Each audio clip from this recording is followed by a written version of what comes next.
Bonsoir tout le monde. Merci d'être là pour ce nouveau café littéraire de l'impondérable. Je suis heureux d'inviter mon ami le peintre et l'écrivain Alexis Denuy. Alors Alexis, bienvenue au café littéraire de l'impondérable. Merci Youssef, merci Youssef Zirem de m'avoir invité. Je suis très heureux de venir vous rencontrer. Est-ce que là ça marche? Oui. Ouais, merci. Voilà. Alors, tu nous viens principalement pour un roman intitulé Propos en liberté, préfacé donc par Paul Arden. Alors, qu'est-ce que c'est que ces propos, mon ami? Qu'est-ce que c'est que ces propos, en plus en liberté, dans une France qui est un peu... qui est occupée par le politiquement correct, déjà, de toute façon. Vas-y, alors. Oui, et donc, c'est des propos en liberté, c'est-à-dire, c'est des humeurs, Il faut rapprocher le micro. des réflexions. Est-ce que là, ça va? Oui, il faut vraiment le rapprocher, d'accord. Bon, c'est un roman a priori, mais en fait, c'est un peu un wagon de propos lyriques qui circulent comme ça, et c'est en ce sens que c'est un roman, c'est-à-dire que c'est un récit. Et le récit de ce qu'il y aurait dans la tête d'un Français qui, justement, voudrait s'exprimer en liberté. Et dans une France occupée par le politiquement correct, comme j'ai dit auparavant. Elle est occupée ces derniers jours par plus que le politiquement correct, n'est-ce pas? Mais avant d'arriver à l'actualité de ces derniers jours, je dirais que ton livre est agréable à lire. Merci. Et il y a effectivement des quêtes plurielles. D'ailleurs, il y a souvent des titres, des sous-titres. Il y a, pour paraphraser Paul Arden, donc, qui dit que ce livre est le compte-rendu, pas à pas, du travail de conquête des libertés. Est-ce que c'est cela? Oui, c'est quelque chose, en fait, c'est un travail qui se poursuit, puisque moi, j'écris depuis de très nombreuses années. Merci. Depuis de très nombreuses années, et donc j'ai plusieurs livres qui sont parus. Mon premier, là je désigne, ça va être visuel, mais je désigne donc mon premier livre, avec une couverture. Moi je fais de la peinture aussi, donc là c'est quelque chose que j'ai peint. Il y a une association, là pour mon dernier livre, j'ai un canard à l'encre de Chine que j'ai peint, que je vais exposer bientôt dans une galerie Amarage, le 23 mars, pour ceux qui pourront être présents. Le vernissage est à 18h. Voilà. Et la galerie se trouve à Saint-Ouen, à côté du marché aux puces. Mais donc moi j'écris depuis très longtemps, et c'est un travail d'expression pour sortir une vérité, ma vérité, qui j'espère peut toucher les gens, et qui est une vérité finalement qui peut être relativement universelle. Quand on s'exprime, on rencontre les autres, on est tous en chacun. Oui, alors, tu parles de ta vérité, des vérités, peut-être même que cette vérité est souvent introuvable, mais la littérature, elle est là. Est-ce que la littérature a une influence sur les sociétés en général? Quelle est l'influence de la littérature sur la société française aujourd'hui, à ton avis? Ça a une influence diffuse, que ce soit la littérature, certaines formes d'art ont une influence diffuse. Et puis, il y a des choses qui sont devinées par la littérature bien avant qu'elle n'arrive. Alors, si on cite même dans la littérature, par exemple, Nostradamus, il y a des choses qui se réalisent. Du coup, on peut vraiment dire que ça a une réelle influence, oui. Les choses se modifient par la littérature. Après, c'est diffus, mais quelqu'un comme Mitterrand, par exemple, qui était un politique de premier plan, était très influencé par la littérature, était un littéraire. c'est pas le seul. Fidel Castro, par exemple, est un littéraire. Et on raconte que la seule chose qui pouvait vexer réellement Mitterrand, c'est le fait qu'on lui dise qu'il était mauvais écrivain. Oui, bien sûr. Je ne sais pas si c'est vrai. Oui, mais alors Charles de Gaulle a voulu aussi être écrivain, en fait.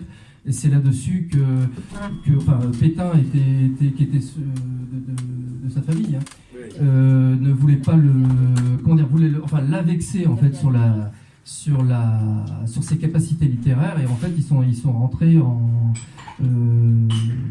conflit à cause de ça. Donc par exemple pour Charles de Gaulle, c'était très important d'être un écrivain avant d'être un politique, ce qui peut nous sembler étrange quand on connaît sa dimension politique. Alors aujourd'hui en France, pour être publié, ce n'est pas toujours facile. Alors ton éditeur pour Propos en liberté, c'est Unicité. Est-ce que tu peux nous dire un mot sur ton éditeur, édition Unicité?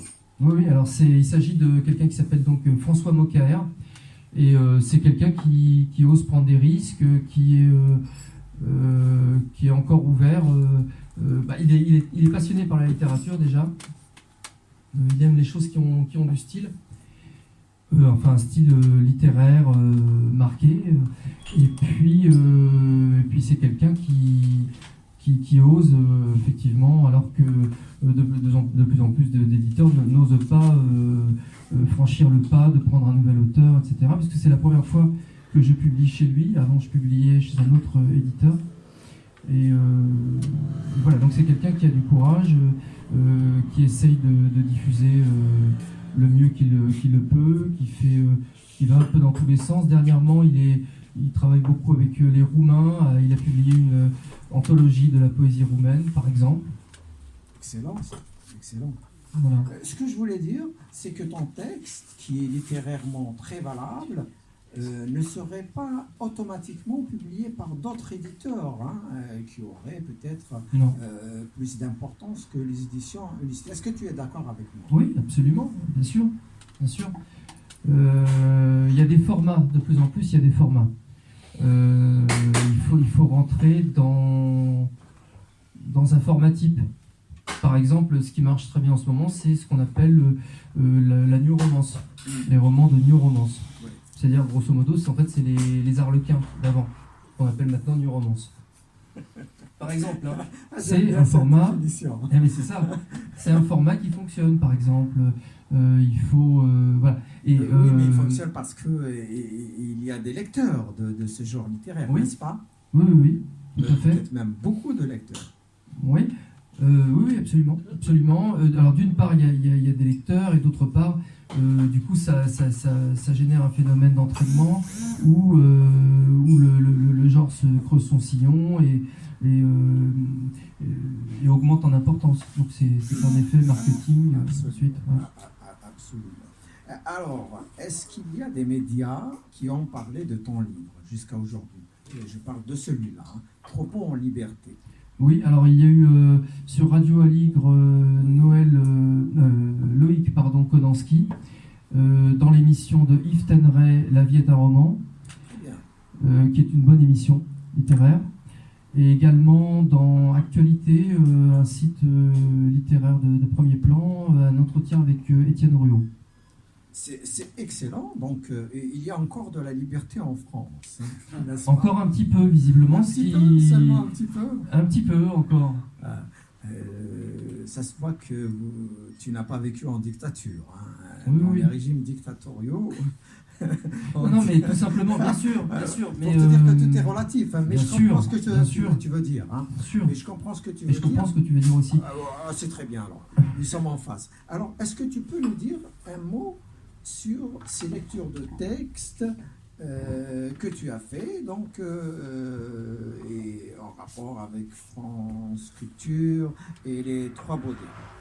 Oui, alors moi j'ai fait de nombreuses lectures dès le premier, en fait, prends ça.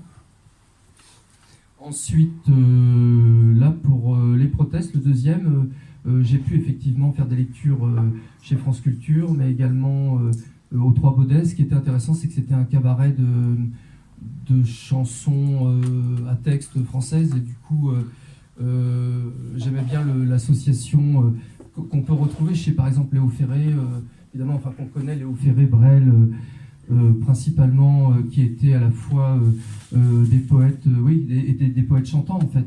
Et donc, j'aimais bien cette connexion entre la poésie et la chanson.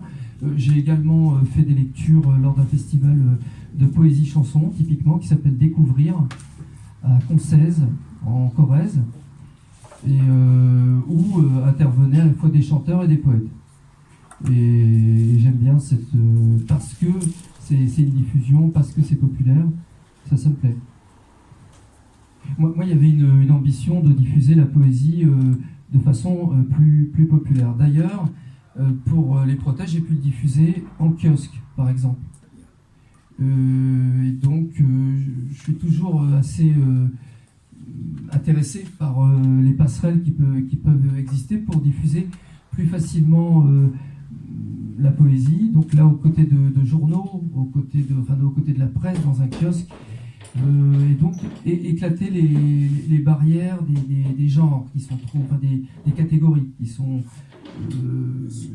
voilà, entre le... Excellent. Justement, tu le fais aussi, puisque tu viens aussi de la peinture. Est-ce que tu peux nous dire un peu ta peinture, c'est quoi en général? Petite présentation de ta peinture. Ouais, c'est vraiment une peinture de lettres. Hein. Je fais une sorte de personnage qui en fait représente son aura, en fait, l'aura humaine. Hein. Ouais. Et donc c'est vraiment la présence, l'énergie. Voilà, c'est ça. Alors, une peinture de lettres, l'énergie, la présence de nous tous et de l'assistance aussi, puisqu'on va lui donner la parole. Et oui, très bien. On va te poser des questions. Ah ben, alors, la parole, chers amis, est à vous. Le micro, il est là. Il faudrait peut-être que je fasse circuler un livre, non On attend leur réponse. Voilà, déjà, il y a une question qui arrive. Bien sûr. Bonsoir. Bonsoir. Ah, vous m'entendez? Oui, pas... Là, il faut vraiment coller là. Ouais. Moi, je vais tout de suite aller à l'essentiel. Est-ce qu'au jour d'aujourd'hui, pour un auteur comme vous, donc je ne connais pas, mais bon, a priori, donc vous êtes un libre penseur, libre de ce que voilà, vous n'êtes pas dans les moules de la new romance que vous avez décidé de dire. Est-ce qu'on peut vivre de ces créations? Honnêtement. Ça peut, enfin, non, pour la littérature, enfin, pour la poésie, a priori, c'est relativement quasiment impossible, puisque les derniers qui en vivaient, c'était Victor Hugo, et encore, il ne faisait pas que ça, puisqu'il avait d'autres types d'écriture. Il était journaliste, il était même en politique. En politique, exactement. Donc, mais vivre de la poésie en tant que telle, non, pas spécialement. De la peinture, oui, c'est quand même plus possible. Ouais. Merci. Avec plaisir.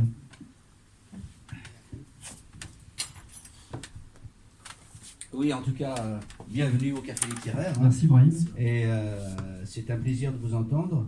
J'ai lu votre livre avec beaucoup d'intérêt, beaucoup d'émotion. Vous êtes l'un des rares auteurs libres, parce que les auteurs libres, malheureusement, se font rares. Hein, c'est une peau de chagrin. Écoutez, je vous dis bravo. Voilà. Merci, surtout que moi j'ai lu aussi tes poésies, Brahim. Hein. Merci beaucoup. Merci.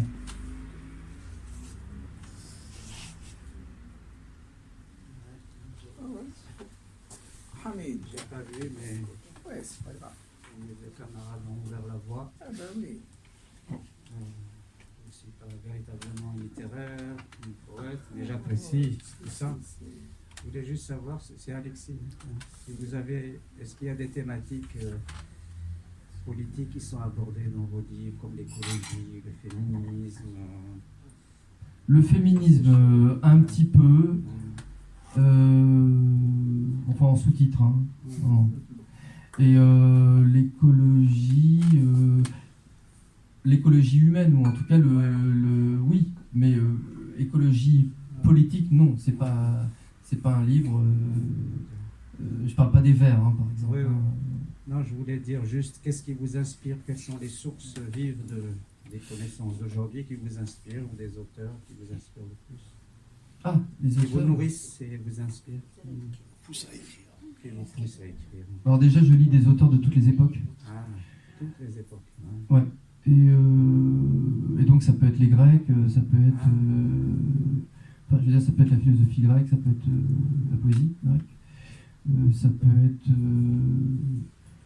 vraiment ça va traverser. Je lis autant des auteurs, comment dire, même africains par exemple. Lesquels, par ou exemple, japonais. ici? Ampateba, ouais. Chef Ampateba. Ouais, bon, bah, Sédar Senghor, bon, alors lui Ouais. c'est quasiment un français, Ouais. c'est autre chose. Ouais, c'est ça. Ouais. Et parmi les écrivains nord-africains, il y a des écrivains qui vous inspirent, que vous avez vus? Alors, citez-moi. Citez-moi. Donc Kateb Yassine, Kateb Yassine, ouais. Ouais. Oui, oui, j'ai lu ça. Oui, oui, Kateb Yassine. oui, Ça. oui, oui, oui. Après, voilà, je ne regarde pas en fait si un auteur est de Oui. telle ou telle Ouais. origine. Hein, bien sûr. Puis, je ne suis pas contre, évidemment, de découvrir de nouveaux auteurs. Voilà. Enfin, et après, est-ce qu'un auteur précisément m'a inspiré? Peut-être moi, Oui. Proust. Hein. Proust, moi j'ai Proust. beaucoup aimé Proust. Ouais. La recherche du temps perdu, évidemment. Après, les auteurs classiques français, enfin, disons Balzac, Flaubert. Voilà. Puis après, Walt Whitman pour Les Feuilles d'herbe. Voilà. Donc un poète qui exprime la liberté, justement. Et la démocratie. À son sens fort, hein.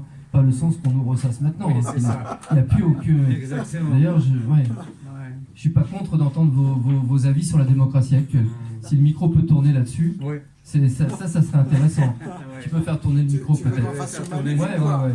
Pourquoi pas. Allez, on va faire tourner le micro. Ouais. Est-ce qu'il marche d'ailleurs? Il marche? Il marche moyen, tiens, fais tourner celui-là. Allez, c'est Non. Toi qui vas parler, sinon. Ok. Mais il marche pas. C'est dommage, il marche pas. Si, il marche, il faut Il parler marche. fort, il marche un peu. Faut parler fort. Ah oui, il faut Si. Non, il faut. Il faut le coller, ouais, voilà, là, ouais. le coller. Ouais. Bon, on verra.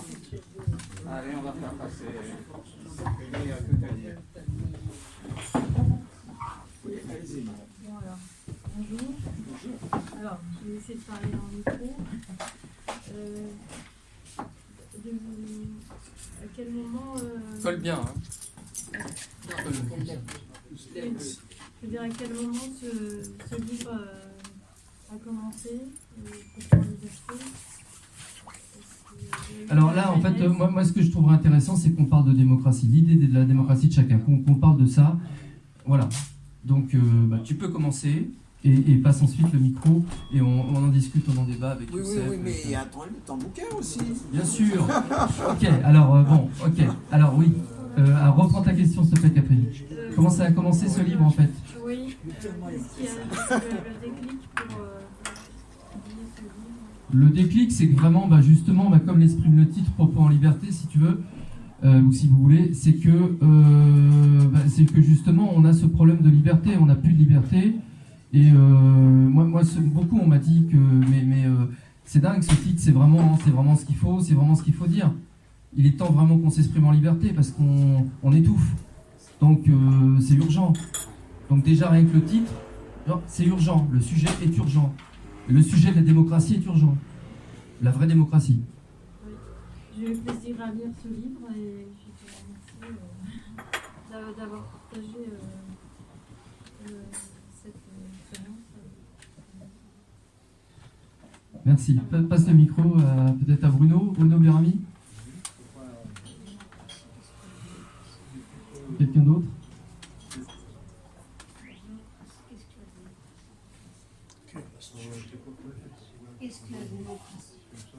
Non, qu'est-ce que pour toi la démocratie? Est-ce que tu trouves qu'on est en démocratie? Est-ce qu'on a un besoin démocratique?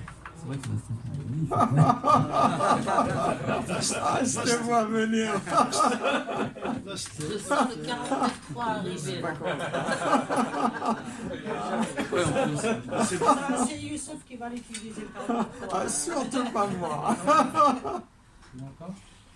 On t'entend pas trop, parle bien dans le Oui, micro. vous pouvez parler. Voilà, là peut-être, ouais. Ouais, allez-y. On a toujours besoin de Parle plus fort, parle plus fort. On a toujours besoin d'améliorer la démocratie, ouais. Voilà. Et est-ce que tu trouves qu'on a assez de démocratie? Est-ce que tu es content Il va convoquer une manifestation dans rue des Pyrénées. Pardon? Oui, on a peut-être pas assez, ouais. Oui. Par exemple, au niveau de... Ouais, mais c'est vrai que là, on va vraiment tomber dans quelque chose. Mais moi, je vais te poser des questions Voilà. précises alors. Ouais.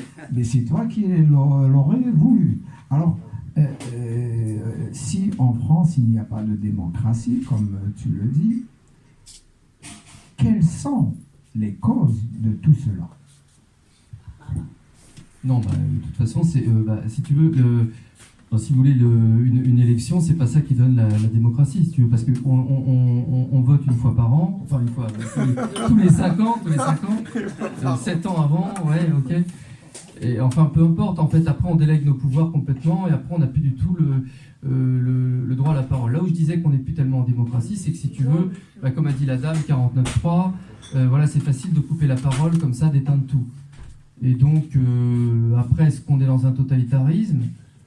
Un totalitarisme soft, si tu veux. Après, il y a la dictature, c'est encore un autre pas. Il y a quand même des différences entre les régimes autoritaires et la France. Toutes les démocraties du monde ont des limites.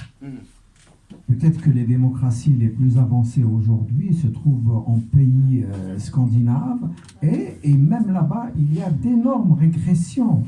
Et c'est terrible pour notre époque. On va de régression en régression. En revanche, à côté, il y a aussi de belles surprises. Hier, j'ai écouté un débat sur une radio française où il y avait une journaliste portugaise qui s'exprimait, une jeune journaliste portugaise qui s'exprimait à propos de la France. Elle m'a appris des choses et elle l'a fait en toute humilité en disant d'abord, nous ne sommes pas la démocratie française, nous ne sommes pas aussi puissants, aussi anciens dans la démocratie. Mais elle avait expliqué qu'au Portugal, il n'y avait pas de 49.3, ni de ce qui pourrait ressembler au 49.3. D'ailleurs, le président au Portugal est presque un poste honorifique, mais le Premier ministre est important. Et donc, dès que ça ne va pas bien pour le Premier ministre, généralement, on refait des élections. Peut-être que c'est une meilleure méthode. Moi, je ne suis pas un homme politique, ni politologue. Peut-être que ce qui est biaisé en France, c'est qu'il y a beaucoup de populations qui ne pourraient même pas faire de la politique, mais même si elles le voulaient. Pourquoi ? Parce que la société française dans son ensemble, y compris dans son aspect médiatique, est déjà stratifiée. Donc les places et les rôles sont déjà donnés à certains. Et il est très difficile aux autres de se faire une place, y compris en littérature d'ailleurs. Moi-même, je suis écrivain, j'ai publié une vingtaine de livres qui ont bien marché en tant que roman chez les libraires, etc. Mais dans la presse française a eu du mal à en parler ouvertement parce que mes textes sont un peu à contre-courant. En revanche, je suis journaliste aussi, j'ai des amis journalistes qui m'ont écrit des emails pour me dire tout le bien de ce qu'ils pensent de mes romans, mais en privé. Mais ils n'ont jamais publié cela. Mais je garde ces emails. Un jour, je vais les publier. Oui. Non, mais un journaliste, il doit justement... oui, enfin ça c'est... Ils vont se cacher dans un coin pour dire ce qu'ils pensent d'un truc. Déjà, c'est le problème. Ils devraient l'écrire, ils devraient le publier. C'est ce que j'ai. Voilà. C'est ce que j'ai dit à mes amis, qui restent encore mes amis, mais je comprends les pesanteurs qu'il y a dans beaucoup de médias en France. Et je me répète, y compris dans les rédactions, les postes sont vraiment dans une forme de stratification, une hiérarchie presque immuable. Il y a des gens, y compris en littérature, je reviens encore, qui écrivent des livres qui ne sont pas excellents et dont pratiquement tous les médias disent que ce sont d'excellents romans. Alors quand vous lisez ces romans, vous vous dites, mais est-ce que je suis nul à ce point pour ne pas saisir ce qu'il y a de magnifique dans ces livres? Mais ce n'est pas vrai. Il y a des écrivains qu'on raconte à chaque rentrée littéraire, dont on dit que les livres sont des chefs-d'œuvre, alors que tout le monde sait qu'ils n'écrivent pas bien du tout. Bien sûr. Alors, écoute, je ne sais pas si c'est un écrivain, mais Bernard-Henri Lévy, par exemple, vendrait a priori de ses livres environ 14 exemplaires. Ce qui paraît incroyable, hein. C'est-à-dire qu'il a plus d'articles que de ventes, plus d'articles que de lecteurs. C'est tout à fait extraordinaire. Mais là, c'est un cas spécifique. Je ne sais pas, tu avais d'autres exemples, toi, Youssef, d'écrivains qui vendent... Oui, mais on ne va pas faire leur procès. On va je ne aller fais pas vers... du tout le procès de... C'était un bon exemple. C'est-à-dire que c'est un chiffre qu'on a et donc c'est un bon exemple. Oui, donc vous avez évoqué le 49.3, que je considère comme une dérive, une vraie catastrophe, comme une dérive démocratique. Le 49.3 qui a été créé par De Gaulle. D'ailleurs, à l'époque, on l'a qualifié de dictateur. D'ailleurs, je me souviens de cette fameuse phrase. Comment, est-ce qu'à mon âge, je vais commencer une carrière de dictateur? Et tout à l'heure, vous avez fait un lapsus donc, qui m'interpelle. Quand vous avez dit on vote une fois par an parce que donc ce qui me fait penser à la société kabyle, parce que dans la société kabyle, on élit un président une fois par an, et cela depuis des siècles. Et donc, alors, toujours en revenant au 49.3, j'ai vu des enfants jouer dans une cour, et ils se sont chamaillés, et l'un des enfants a dit attention, j'ai le 49.3. Donc, vous voyez la dérive, la dérive de la société. Ah oui, bien sûr. Voilà. Bien sûr, bien sûr. Oui, ça voulait parler. Tu peux me donner Non, je disais simplement, Rapproche le micro, Brian. poser la question qui... Je voulais juste dire que Zemmour, d'après lui, hier, il a dédicacé 700 livres. Vous parliez de Bernard-Henri Lévy. Ah oui, non, mais là, Zemmour, oui. Il a dit ça hier. Oui. En une journée, hein, il a dédicacé. Ah oui, bien sûr. Zemmour est un grand vendeur de livres. Bah, oui. Mais, Non, mais- sans secret, ce n'est pas ce qu'il y a dans ses bouquins. Moi, j'ai lu les livres de Zemmour. Ils sont bourrés d'erreurs historiques déjà. Mais oui, Déjà, ils sont il légers. travestit, oui, bien sûr. Mais M. Zemmour, comme d'autres, ont été construits, entre guillemets, par des médias importants. RTL, Très fort. Le Figaro, BFM, CN News, BFM. BFM.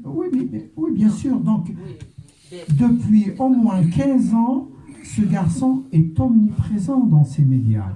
Donc, c'est normal qu'on le lise. Non, mais enfin, 700 livres le même jour, ça m'étonne. Si, c'est possible. Si, oui, c'est un gros vendeur.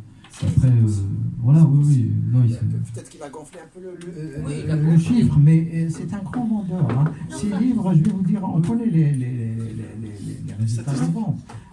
Ils se vendent à plus de 200 000 exemplaires, c'est énorme. 200 000 exemplaires, c'est énorme.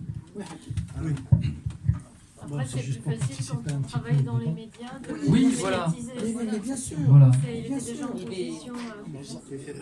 Absolument, c'est ce que je disais depuis plus de 10 ans. Oui, Hakim.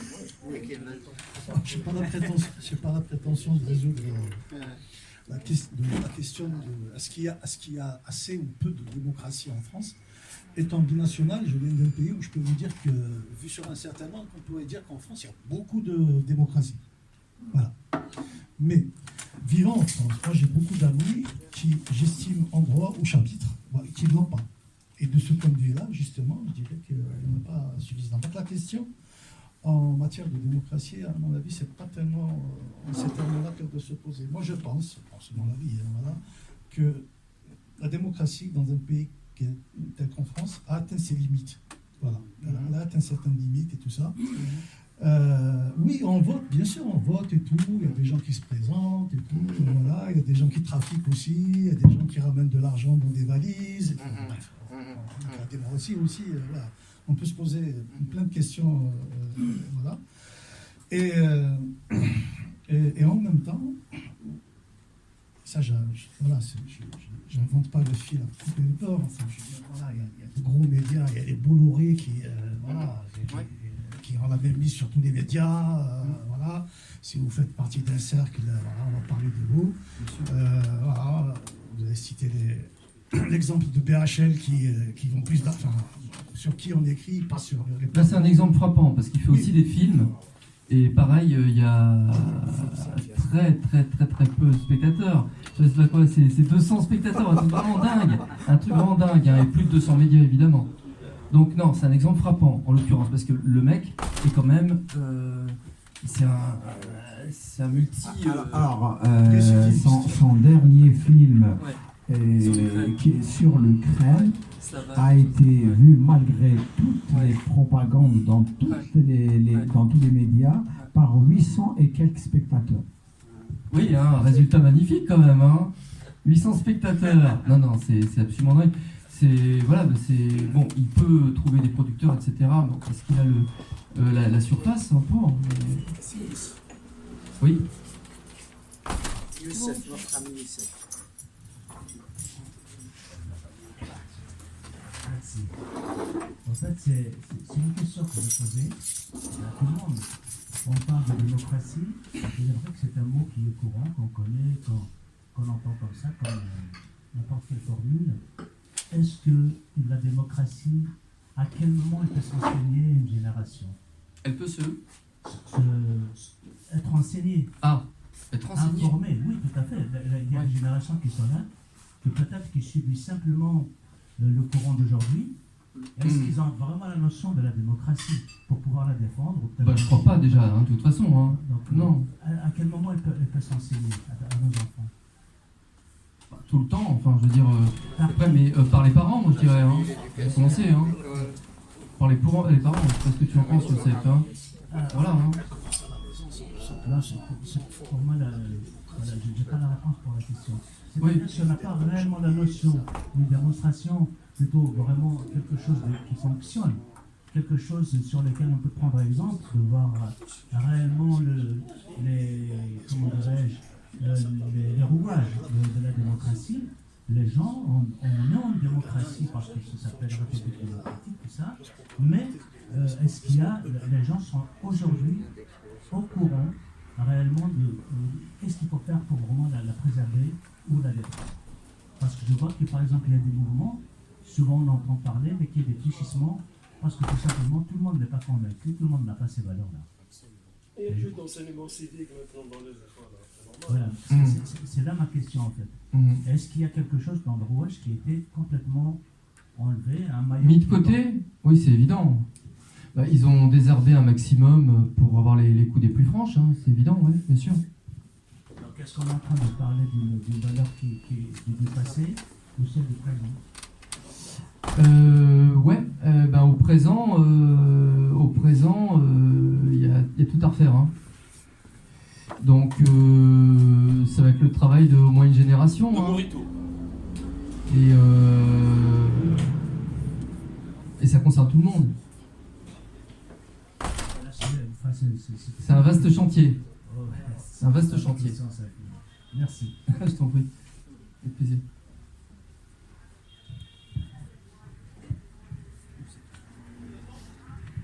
Bon, tu voudrais pas lire un extrait de ton musical, par exemple, pour clôturer notre rencontre, voilà, avant de te céder la place pour la dédicace. Vas-y. Merci. J'ai dit inversé.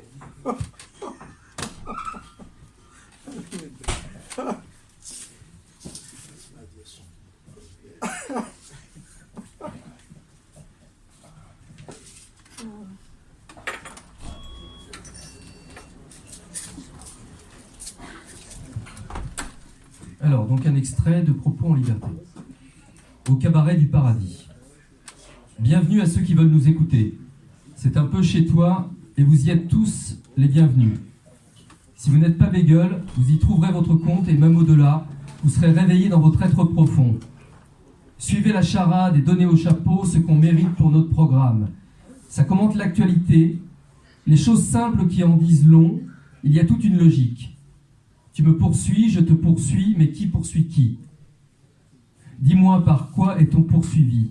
Je suis, tu es, nous sommes poursuivis par nos semblables, et notre ombre pousse le long des trottoirs comme un pendu silencieux, comme une bouteille renversée vers le ciel. Agite tes fleurs, clown, le long des rires des enfants, palissade de vie.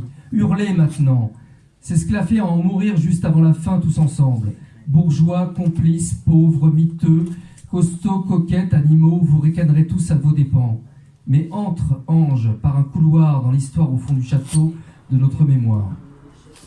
L'histoire tourne autour des rangées du temps comme un chiffon qui frotte un marbre, une table impassible, éternellement lustrée comme une addition, recomptée continuellement, astiquée sans cesse jusqu'à ce qu'un enfant tombe dedans. Au cabaret du paradis, chez toi, chez moi, ici, personne ne part tant qu'on n'a pas fait les comptes. Une addition suivie d'une multiplication, un flux qui tourne sans fin, un cycle. Mais tourne autour des tables, magicien, pendant qu'on entre par ici, on peut observer le public qui montre ses dents et mord dans la chair de la vie. Bravo, bravo, merci d'être passé. On peut l'applaudir effectivement. Bon, merci d'être passé au Café littéraire de l'Impondérable. Maintenant, place à la dédicace. C'est pour toi. Merci tout le monde. Merci.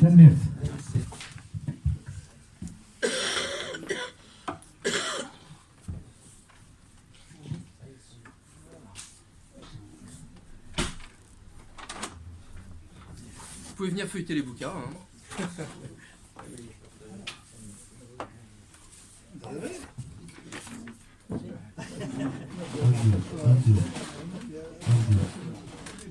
Un, deux.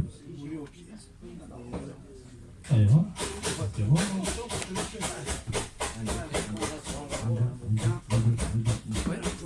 Un, deux.